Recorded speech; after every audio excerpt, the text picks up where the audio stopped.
In today's video, I'm going to talk about the interview and how you can put your best foot forward to reach that ultimate goal of getting that job offer.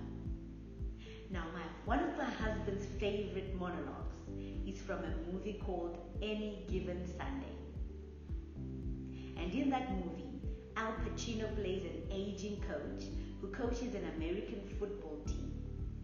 In one of the scenes, during the halftime break, he gives an inspirational pep talk. The team is losing and he gives them this inspirational pep talk. He says, "Life is just a game of inches, and so is football.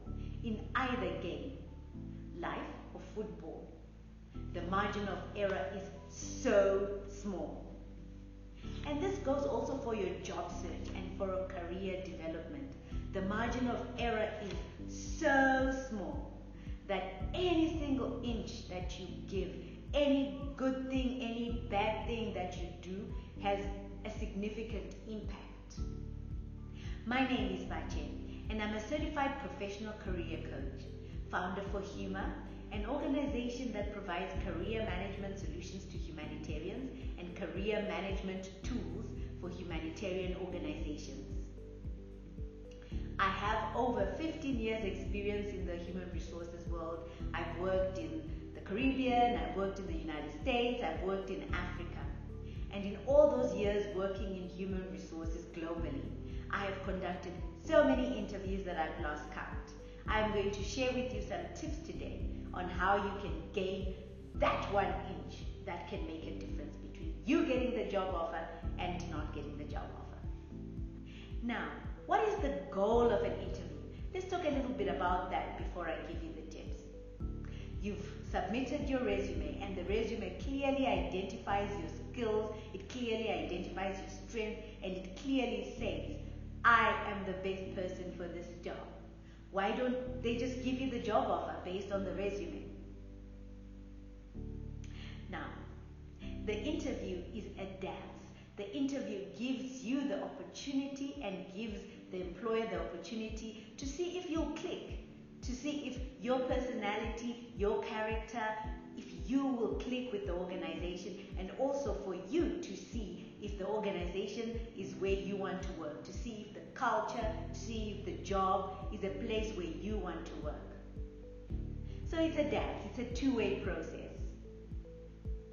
So presentation is clearly very key in whether you receive the job offer, whether you reach that goal to receive the job offer. So let's talk about how you can present yourself.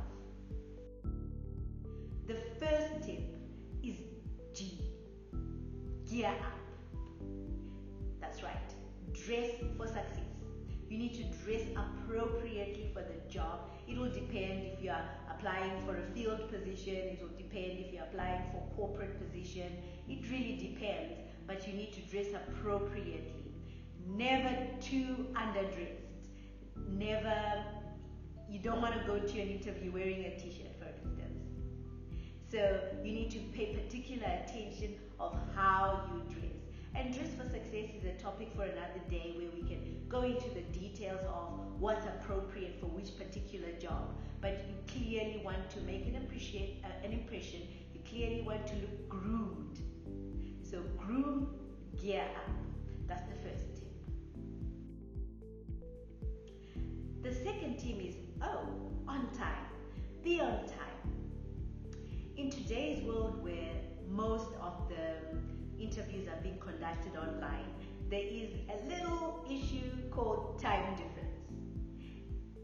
Someone might be interviewing you from Geneva and you might be in the US, or vice versa, but time difference is critical. Make sure you see what time they have specified in the interview invitation and make sure you calculate the time difference appropriately. I have missed meetings where I have been an hour off, and it's not a good look. So be on time. And life happens. So you can sometimes be late, or you would have a problem with your Wi-Fi, you have a problem if you're physically going to the interview, you have a problem with transport, you have a problem with traffic. So the key is to communicate. Make a call, shoot a quick email and say, I'm having problems getting online, or I've been caught in traffic. Can we reschedule sometimes, or can we make it, I'll be 15 minutes late, may I still come? Communication is key, and it's also important. This is still all part of the interview. So how you treat the interview before and when you're within the interview is very critical. So you need to communicate, let them know that you're going to be late, or ask for a reschedule. Be on time. The third inch that you can use to inch yourself closer to getting that offer is ask. Ask relevant, ask impactful questions. You know, when you're going to an interview, you're really preparing to answer questions. You know, you're going through competency-based questioning, you're preparing all your stories, you're going through your CV, and you're trying to anticipate all the questions that you will have to answer. But besides having to answer the questions, you really have to think about, what do I want to know? What am I going to ask? And ask those impactful, beautiful questions, because that really can make a difference between whether you inch closer to that goal offer or not. It can really make an impression in the interviewer's mind that, hey, this candidate has really thought about this job. This candidate is really interested in finding out more. In addition, make sure you also ask about the next steps.